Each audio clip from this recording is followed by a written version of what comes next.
Coach, we'll start with a few questions for you. You lost one of the program's most decorated players in quarterback Ryan Radke to graduation. What are the plans on replacing Ryan's production this season? First thing I think is we're not going to plan on trying to replace Ryan. We're just going to look at, Ryan's athletic ability was unique, and which is why he was voted first team all conference, and it's going to be difficult to replace a player like that. But I think we're going to look for a more cohesive team on both sides of the ball. So we're going to look for some of our older guys, Ryan Rowland, Justin Zinsmeister, Nick Barca, guys that have played significant snaps for us to kind of shoulder the load and bring some young guys along. But I think that's how it's, as a team and getting players in positions to be successful is how we're going to try to replace his production.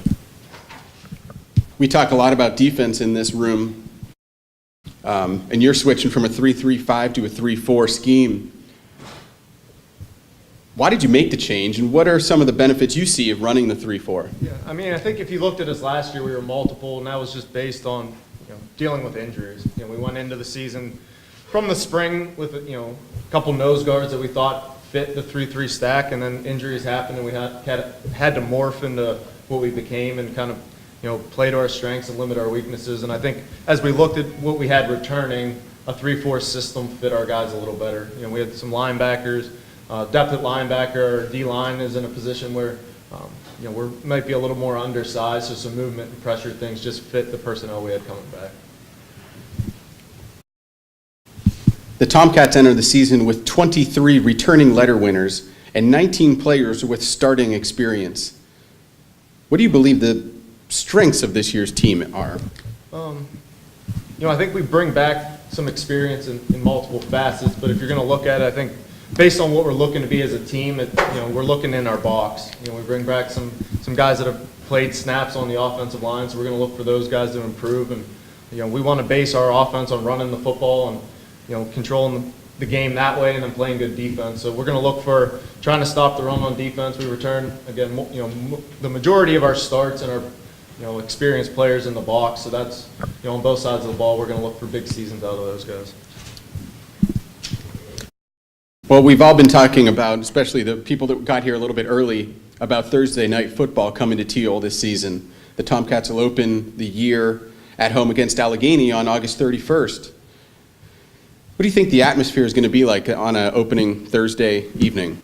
I know I'm excited about it. I think our players are. Anytime, the Friday night lights, especially with the guys we're recruiting with Western Pennsylvania, Ohio, Western New York, all over the country, Friday night lights is a big thing. So anytime those guys can get an opportunity to play at night, I think it kind of brings an energy to the stadium. And then I think Greenville as a town is a blue collar town that enjoys Friday night football. So I think bringing that atmosphere on a Thursday night is going to be good for our players, the community, and our school. Coach, final question for you. We talked a little bit last year about measuring success. How are you going to measure success after your second season this year? I think we're just going to look for continual improvement. We talk to our players about we want to compete in every game we play, and we want to win games that we feel are winnable. And I think last year we did a decent job. If we look back on it, I thought there was a couple games that got away from us where we could have competed better, we could have done this or that, maybe came away with a different outcome or a closer score. So we're just going to look for continual improvement of our guys. And it's a Woodenism, and who I played for, Larry Karras, and it was always the expectations, and was not win or loss. It was did you compete to the best of your ability, and how did we compete against us? And I think we did a good job, and the core we're returning understands that. As we're evaluating our guys on the field, off the field, athletically, socially, and academically, and I think they understand now what the expectations are. So I'm looking for those guys to kind of instill that in younger players and really bring our program, forward as we keep moving. Coach, thank you. Joe, a couple questions for you.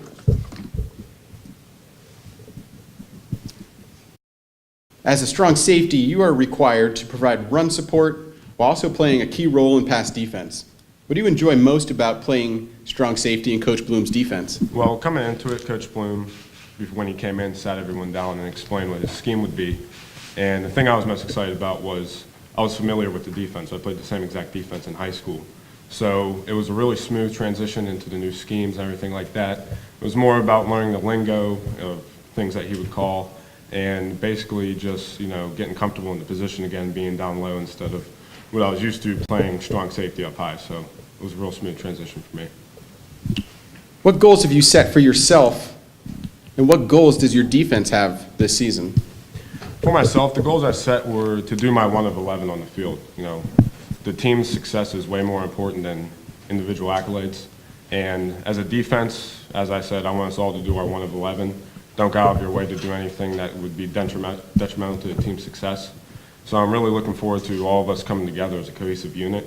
It was in the right direction last year, learning everything and getting ready to go, and I'm ready for all of us to get back to it and start working again.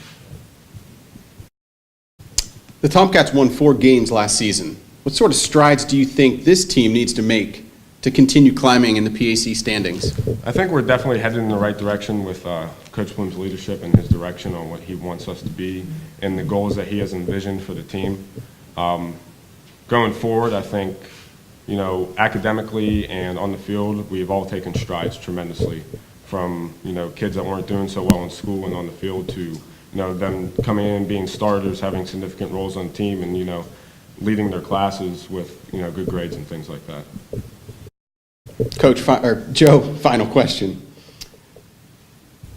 Name 2 Thiel upperclassmen on either side of the ball that you personally believe could have a breakout season, and give us a few reasons why you think that.